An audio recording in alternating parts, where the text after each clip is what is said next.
Bonjour, je m'appelle Zoé, je suis technicienne de l'arbre chez Sylvavenir. Je vais faire un inventaire diagnostique avec plaquettage. Ça consiste donc à faire un VTA sur tous les arbres et s'assurer qu'il n'y ait pas de problématique sécuritaire. On commence par aller, comme d'habitude, prendre une position et on va mesurer l'arbre à 1,30 m.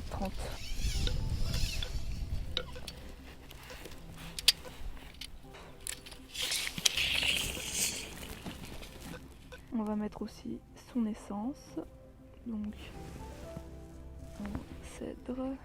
Je vais, à l'aide de GPS, pouvoir noter toutes les remarques que j'ai à faire sur un arbre, qui vont après servir à faire une base de données qui servira ensuite à faire l'arbre aussi. Quand j'arrive près d'un arbre, je choisis de prendre un arbre. Donc je vais avoir tout plein de données, entre autres le numéro de l'arbre, l'essence, le diamètre, la hauteur, tout ce qui est données dendrométriques de l'arbre. Ensuite, il va y avoir tout son environnement et après tout ce qui peut être lié à ses défauts. Ensuite, tout le côté mécanique. Il y a des travaux à rentrer, on va pouvoir les mettre ici. Et puis on va avoir une conclusion, à savoir que le suivi, si c'est un arbre qui a des problèmes, on va pouvoir mettre jusqu'à 1 an et 5 ans pour un arbre qui n'aura pas du tout de problème. On va pouvoir sonder aussi au maillet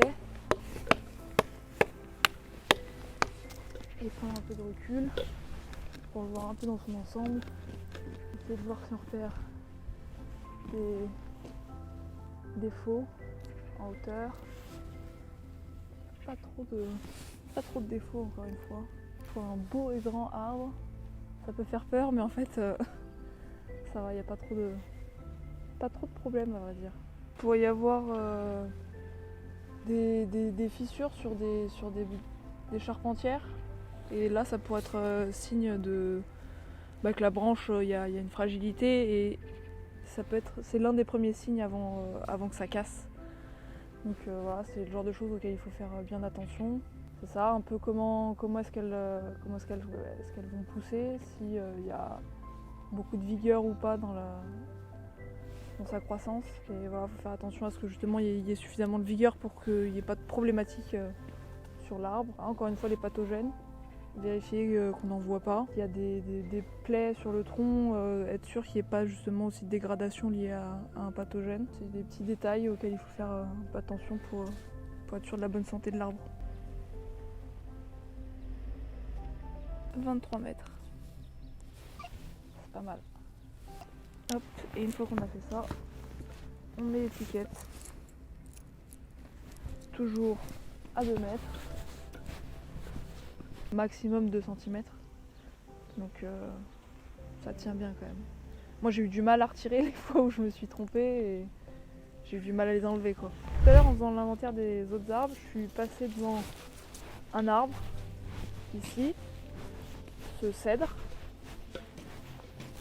au pied duquel il y a eu donc une tranchée qui a été faite à même pas 20 cm du tronc. Et on peut voir qu'il y a des énormes racines qui ont été sectionnées et ça va avoir un impact énorme sur la stabilité de l'arbre, surtout que là c'est sur presque la moitié de son système racinaire. Donc ce genre d'arbre va nécessiter normalement donc, des diagnostics approfondis. Ici ce serait un test de traction qui serait nécessaire pour être sûr que l'arbre peut encore tenir sans trop de problèmes en cas de gros vent. Du coup j'ai fait un diagnostic en urgence dès que je l'ai vu, en me disant qu'il fallait que je puisse faire passer tout de suite l'info au bureau pour qu'après eux ils puissent agir dans l'immédiat. Mais après on voit qu'il y a déjà quelques fissures, donc il y a déjà quand même un problème, mais ça n'empêche qu'un arbre qui prend autant de place, c'est pas anodin si on l'abat. Donc il faut quand même essayer de les maintenir et notre objectif c'est de maintenir les arbres quand même le plus longtemps possible s'il n'y a pas de risque.